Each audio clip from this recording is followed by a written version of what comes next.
Well, the other risk is that, it's not like every governor is Governor Cuomo.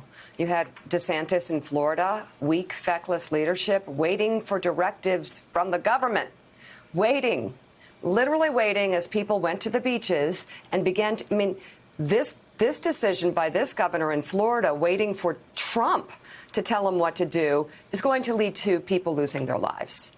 He should have done more. He should have been engaged. He should have understood the virus. He didn't. And then there's this.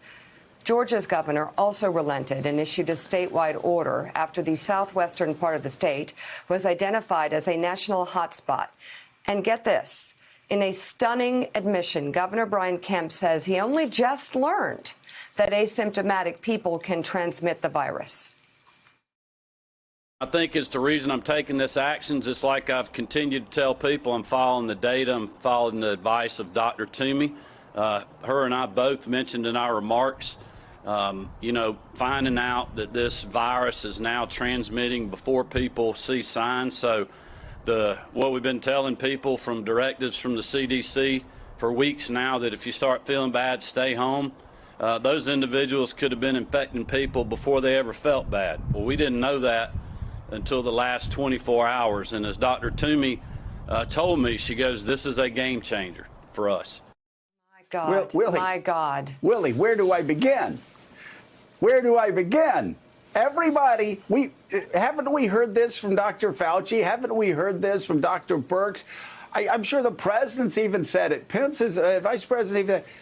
Everybody's been saying you can. What's right? he been If doing? I'm wrong, correct me. Has he been doing his job? But haven't we known for some time that people who are asymptomatic can pass this on? Isn't that when we watch TV and hear the doctors, they all warn that you can have it, and one of the dangers is that it's asymptomatic and you can pass it on without even knowing you're passing it on. Deborah Birx, why we need testing. Warning that children and teenagers are often asymptomatic, and they can catch it and pass it along to all of these other people without even knowing it.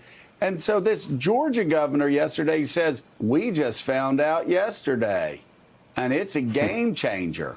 I can tell you, is that a joke? A native of Georgia, that's kind of embarrassing. Yeah, of course you're right. We've known for weeks and weeks and weeks that you can be asymptomatic and carried around with you. But what Governor Kemp is doing there is covering for his rhetoric of the last weeks and weeks and weeks, where he effectively has said, along with the governor of Mississippi and Governor DeSantis in Florida, we're not going to let some flu bug shut down our state. There's been like almost a swagger to the way they've talked about it. We're not going to be like New York and these other places. The problem is it can be carried in asymptomatic people, and it will come to Atlanta. And we've known that. It is coming to Mississippi, as you just read, and we've known that, and we've known that. And what you're seeing, Joe, is what we said yesterday morning, the power of President Trump, specifically with Governor DeSantis, who is grateful to President Trump. He believes he helped him become governor of the state of Florida with his campaigning. President Trump knows he needs Florida. President Trump picked up the phone yesterday, called Governor DeSantis, and compelled him to shut down the state. Once that was done, the governors of Georgia and Mississippi did the same. So that is the power of President Trump over certain governors, over certain populations. What he says becomes law. And Jim VandeHei, the president, has an incredible power, as we've been trying to sort of say to him on this show over the last few weeks, to set in motion the kind of action that happened yesterday, to stop governors, to save them from themselves, to save their populations by shutting down their states. And it looks like finally yesterday the president did make that phone call to Governor DeSantis, and the dominoes fell from there.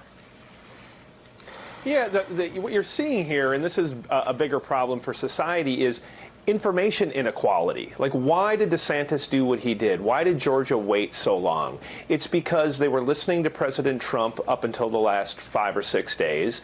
They were watching Fox News. They were listening to Rush Limbaugh, and they were following conservatives on Twitter or social media, all of whom were downplaying this. So the information was there, but in that information bubble, they were basically getting a lot of sort of noise and news pollution. And it has huge consequences, because all of these steps, which you guys talk about on the show every day, could have been done months ago, certainly could have been done weeks ago. Nothing new. What the governor reacted to is not new news. It wasn't a debatable fact. We've all known that anybody who's asymptomatic can pass it on to others and often pass it on to many others. And that problem has only been rectified really in the last 5 or 6 days. You have seen a different tone from the president, and you have seen a different tone from more people on Fox News. There's still a lot of garbage out there. You go on Facebook, Twitter, you follow some of these conservatives who have big followings that maybe a lot of people who are watching the show don't necessarily follow or are aware of. They're still spreading nonsense. Still a lot of like, it's a big government trying to jam down their dumb rules on us. And that has massive consequences. So short of a national declaration that everyone has to sit in, you're going to have states, or they're going to tend to be conservative states, who sit out. And I think that's why, if you want to get to the low end of that projection, you have to take strong national steps. And Trump doesn't want to do it. One reason, he doesn't want to own the whole thing. And two, there's people inside the White House who just don't like mandating what all the states have to do. But in a crisis, and a pandemic is a crisis, you sometimes have to do that. Thanks for checking out MSNBC on YouTube, and make sure you subscribe to stay up to date on the day's biggest stories. And you can click on any of the videos around us to watch more from Morning Joe and MSNBC. Thanks so much for watching.